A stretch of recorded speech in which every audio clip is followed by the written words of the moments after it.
Welcome, fellow horror hounds, and welcome to the latest episode of Talk and Stalk, your unholy home for horror. I'm your host, Barry. Admittedly, it has been quite some time since I've actually done a podcast on this channel. I decided to just kind of take some time away from podcasting, just to kind of veer away from the world of podcasting for a little while. But I'm back. And back to haunt you, torment you, and do whatever else.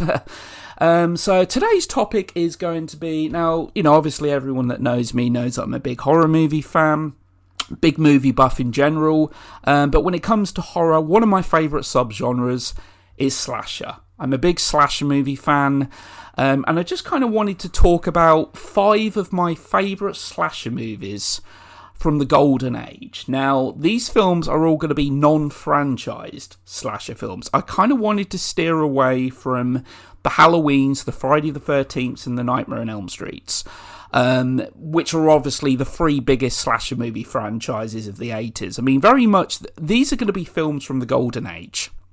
The golden age really kind of kicked off with Halloween in 1978. Now, there's actually one film on this list that actually does predate Halloween, but at that point, the slasher genre really hadn't been fully formed at that point. But yeah, Halloween, released in 1978, was obviously a big commercial success, and many, many movies followed in its footsteps. Particularly in 1981, which is actually the busiest and probably the best year in the history of slasher films. So I'm just going to talk about 5 of my favourite. I'm going to try and keep this podcast as short and sweet as possible, because these are films I have actually talked about on other podcasts, or at least most of these films I've talked about. So I'm just going to be talking about my top 5. These are films that, admittedly, some of these films I think have actually been remade. Yeah, there's a couple of films on this list that have actually been remade, but none of these films have actually had sequels. So, yeah. Now, jumping into the list, in 5th place is actually Curtains. Now, Curtains is a slasher film that I feel, among die-hard slasher films, it does have a fan base. Curtains is a film, it was released in 83. It is a movie that does actually have a bit of a cult following now among slasher fans, but again, I don't think it really gets enough attention. It doesn't really get talked about too much, I feel. Curtains, released in 83, as I say, it actually stars John Vernon, the ever-great John Vernon, probably most famous for Animal Vacation, Dirty Harry. He was also in Killer Clowns from Outer Space. I absolutely loved his character in that film. Killer Clowns is one of my favourite B-movies of all time. He played Officer Mooney in that. Now, Curtains is a film that basically I think got overshadowed because so many slasher films were being churned out within that time. It kind of flew under the radar. It was just another slasher film, and while I don't think it's one of the very best of its kind, I definitely think it deserves more attention. As I say, this film also stars Samantha Eggar, and I kind of like the premise for this film. A few aspiring actresses are all invited to go to a house to audition for the role of this character called Audra, and they're all being bumped off one by one. There is a bit more of a plot to it, because one of the women to try and take on this film role, to play a woman that is mentally unstable, she goes undercover in a mental institution to go undercover, and she ends up becoming a little bit crazed. And then basically she's released, she arrives at the house, and of course all fingers point to her being the killer, being the suspect. I quite like the setting for this film. Group of women all competing for the same role, and they're all being bumped off one by one. Now, this is a film that really had a lot of production problems. There were many rewrites for this film, and to be honest, I'm kind of surprised the film actually turned out as good as it did, considering the problems this movie had. The director ended up leaving the film. He really wasn't happy with the final product. And basically, he actually used an alias on the credits for this film. He's actually listed as the name of the director in the film, John Vernon's character, Jonathan Stryker. This is one of them films that's It's not a particularly high body count. It's not overly gory or anything like that. It's reliant on its suspense. There is actually a nice little touch in this film that I like between certain scenes. There is actually like a cinema unveiling, kind of you get the red kind of cloth that moves back to show the cinema screen. There's actually a few moments in this film where it makes a transition from scene to scene by pulling the curtains back. I thought that was just kind of just a cosmetic kind of nice little touch to this film.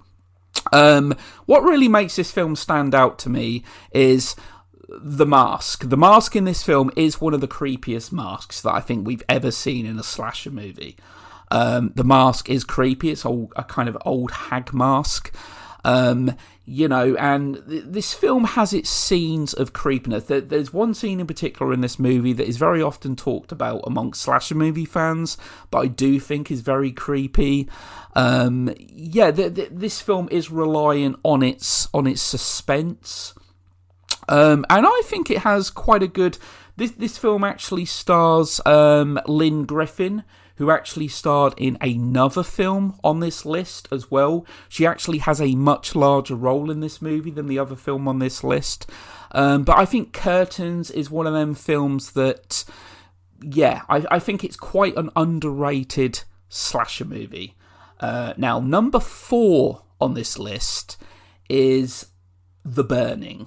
Now, I know there's a lot of people out there that would probably rank this film higher than me. I really like The Burning.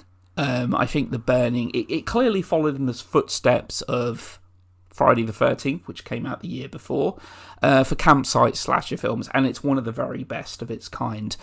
This film, I think, has some of Tom Savini's best work within the slasher genre, along with another film that didn't quite get on this list, The Prowler, aka Rosemary's Killer. The Burning and The Prowler, I think, showcase some of Savini's best work within the slasher genre. The Burning was a Miramax film. I believe it was actually Harvey Weinstein's very first movie. Less said about that man, the better. But yeah, it kind of put him on the map. The film's kind of notable for having a couple of famous people that went on to star in obviously bigger things. Jason Alexander's in there, and a kind of a blink and you'll miss it role from Holly Hunter, who obviously went on to become a very accomplished, fantastic actress. Now, The Burning to me, like The Prowler, it does have some pacing issues that really stop me from liking the film just a little bit more. There's one scene in this film that is very often talked about among slasher film fans. Let's just say it's a scene involving on a raft. It's a scene that's pretty damn hardcore. It's definitely probably the highlight of the movie, in fact. But I think what they did with this film was create a good killer that obviously didn't go on to star in any sequels. The killer of Cropsey in this movie, horribly burnt. I like the fact that he's not revealed until the end of the film as well. And, it must be noted that Tom Savini actually passed up Friday the 13th Part 2 to work on The Burning, because obviously he did some great work for Friday the 13th, but he didn't work on the sequel. He actually passed that film up. He chose The Burning instead. And I know it's a film that's well revered among most slasher movie fans, and deservedly so. It certainly makes my top 5, but like with The Prowler, if not for some of the pacing issues that this film has, I think this film I probably would have put a little bit higher. Now, number 3 to me is a controversial decision, I know, for a lot of people. It's April Fool's Day. There's going to be some people out there, I know there's people out there that don't classify April Fool's Day as a slasher movie. I do. Obviously, I'm not going to go into it as to why some people don't classify this as a slasher film, but I think anyone that's a self-respecting slasher film has seen this film. I mean, this was released in 86, so it was very much at the tail end of the slasher, kind of the golden years, if you will. This was a Paramount film, so it had a big studio behind it. The score was by Harry Manfredini, who obviously composed the Friday the 13th score, one of the most iconic scores in the history of horror. This film is, to me, it's a slasher film. It has the format of a slasher film. It very much has kind of an Agatha Christie-esque vibe to it. There are definite nods to Agatha Christie in this movie. And it's the film's ending, to me, which really sets this film apart from so many other films of the subgenre. I think it was kind of a make or break. Some people love the film for the ending. Some people are like, no, it's not a slasher film because of the ending. But the whole movie has slasher written all over it, and it's what sets it apart from so many other films within this subgenre. A great score. You've got the actress, her name, Amy Steele, I believe it is. Amy Steele, that actually played the final girl in Friday the 13th Part 2. She played Ginny, which I like Friday the 13th Part 2. I think it's a sequel that very much holds up to the original film. But with April Fool's Day, it's one of them, it's the moment I saw it, the very first time I watched it, this film quickly became one of my favourite films of that subgenre. And I feel like it's kind of unfairly criticised for the fact of it does things a little differently. I mean, I think, to be honest, right, you don't really need many brain cells to kind of work out what the ending's going to be to this film. I think the clue is very much in the title. But overall, I think it's a solid film of that subgenre. It must also be noted there was actually a film that came out, I believe it was just the year after 87, called Slaughter High, that is kind of a guilty pleasure of mine, that was originally called April Fool's Day, but then they changed the title, to avoid any confusion with the 86 film. But obviously that film didn't get on my list. But I would certainly say for slasher fans out there, Slaughter High is it's worth a watch. It's a complete and utter cheese fest, but you don't watch these films for the Oscar-winning scripts or anything like that anyway, do you? Number 2 on the list is, again, one of the very best slasher films of the golden years, of the golden age, My Bloody Valentine. Released in early 81. This is a film that does have a big fan base now among slasher fans, but for a long time it was a film that people had maybe heard of but had never actually got round to watching. It did actually have a remake released in early 2009, which I'm not ashamed to admit. I thought the remake was okay. I didn't mind the remake at all. As slasher movie remakes go, it is one of the best examples in my opinion. There's certainly a lot worse out there. But the original 81 film, it's a great slasher film. It has some truly memorable kills. It has a creepy, albeit cool-looking killer in a mining outfit, basically taking an outfit that's just kind of a normal, everyday outfit for a certain profession and putting kind of a dark, scary spin on it. The setting for this film, I think, is great. The mining setting, they actually used a real mine for this movie to really kind of give it that level of authenticity. Now, the version of this film to watch, is the unrated version. For a long time, a lot of people had only seen the cut version. Now, let's just say that the unrated version is hands down the better version. There's a lot of kills that got trimmed down. There's a lot of gore that was cut out, quite criminally, too. This is one of the gorier and kind of nastier slasher films of its time. Certainly. And it's one that stands out. I mean, it's a Canadian slasher film, as many of these slasher films were released within this time, because, it was generally a lot cheaper to film in Canada. And this slasher film's about as Canadian as you can get. So basically, with My Bloody Valentine, I think it's got good pacing. I think it has characters that are ultimately likeable and memorable. That there's a subplot going on in this film, kind of a love triangle that I think actually works. I don't feel like it's just tacked on to the film. I think this is a subplot that actually works for this movie. There is actually a bit of a kind of a twist reveal as to who the killer is as well in this film. I don't really think there's much to fault in My Bloody Valentine. It's a film that I think proved to be quite influential. So yeah, My Bloody Valentine, one of the very best of its kind. Now, it has actually, yeah, just come to my attention actually that I have actually omitted a slasher film on this list. I don't know what went wrong there. So there are 6 films in this list. So My Bloody Valentine would actually be in second place, okay? There is actually one between My Bloody Valentine and April Fool's Day, okay? And that is Terror Train. Terror Train is actually one of my favourites from the subgenre, from the Golden Age. Released in 1980, starring Scream Queen. You know, Jamie Lee Curtis, obviously, you know, her big break was with Halloween. But I really kind of feel as though she cemented her role in Terror Train.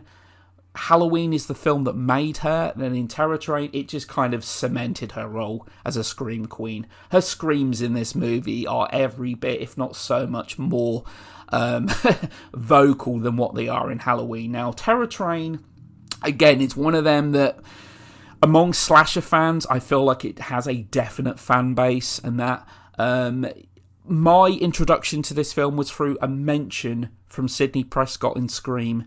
I think Terror Train is, you know, again, it's very low budget, very Canadian, and I love the film's claustrophobic aspect, that pretty much the entire movie is on this one train, on a real train, which really proved to be a filming challenge for the crew. And that's what really sets it apart, I think, from so many other slasher films from the era. I love the fact that its emphasis is on suspense. You know, there's very little in the way of gore here, but I love the whole idea of the killer, actually. The killer remains hidden from view in this film, moving from costume to costume, and I really like that idea. You know, and the claustrophobic aspect, the fact that it's on you know, the emphasis is very much on suspense. You've got a very veteran actor in this film with Ben Johnson in this movie. I believe this might have been the last, or certainly one of the last films of his career. Yeah, who thought Ben Johnson would star in a low-budget slasher film? But it happened. Well, for anyone that knows horror, knows that a lot of famous people actually started off their careers in low-budget horror films, slasher films.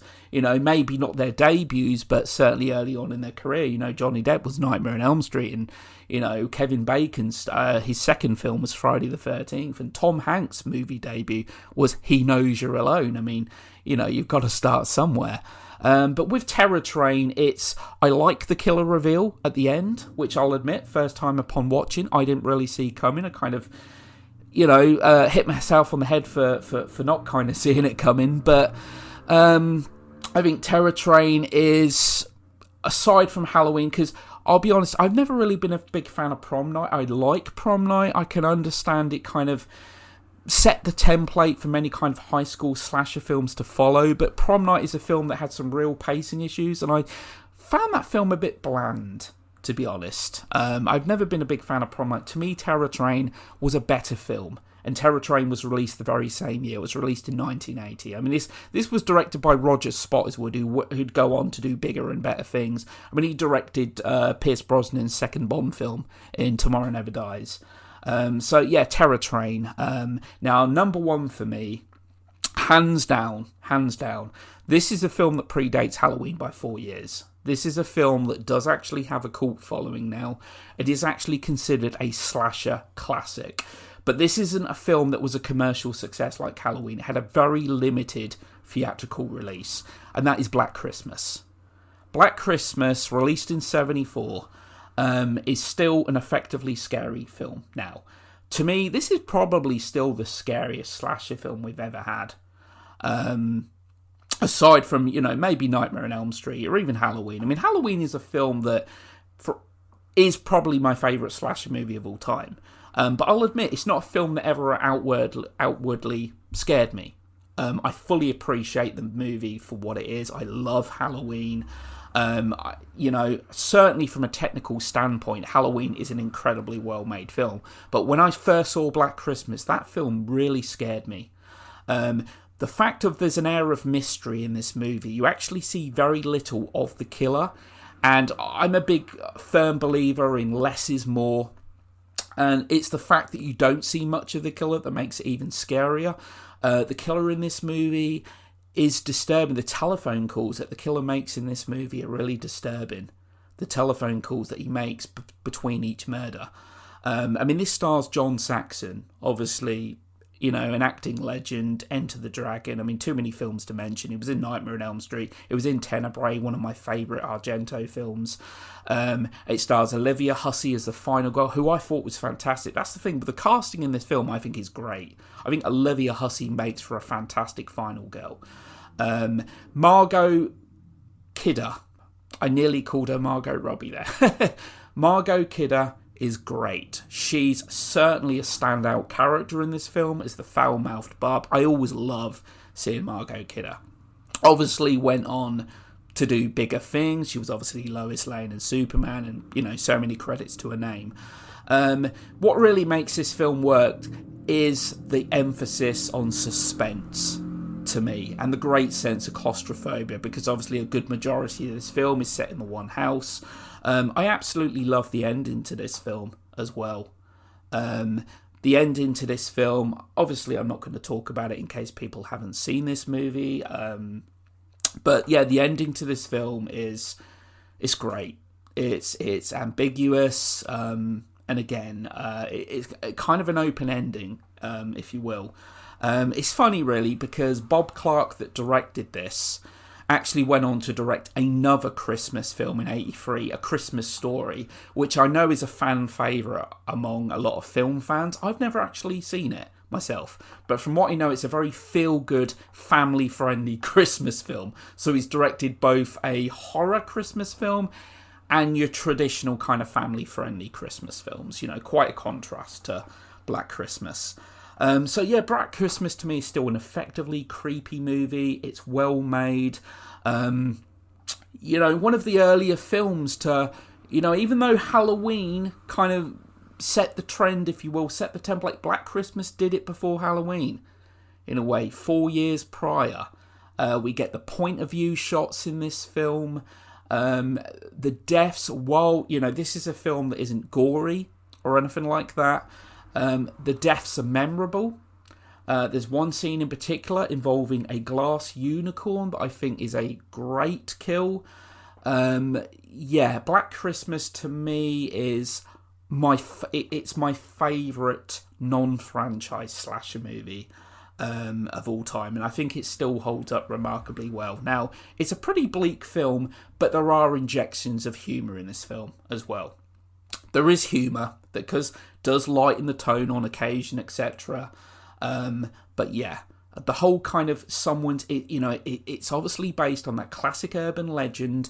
Someone, you know, the babysitter, someone's inside the house, which obviously was made just a few years later with When a Stranger Calls in '79. When a Stranger Calls, I think, again, is a good film. There's certain aspects of that film that stop me from loving it a little bit more, but I really do like it. But yeah, Black Christmas is definitely the number one on my spot.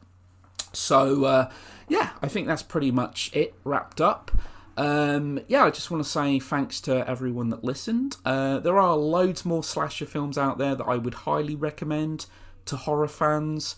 I tried to, this started off as a top 5, and then I realised, how the hell have I forgot Terror Train? Because, yeah, Terror Train is one of my favourites. And I do love the tagline for Terror Train, I will say as well, which is, the boys and girls of Sigma Phi, some will live, some will die. And I'll just quickly say Black Christmas, I also think, has a great tagline to it, which is, if this film doesn't make your skin crawl, then it's on too tight. So, yeah. Thanks to everyone for listening, and take care, and I'll be back again soon.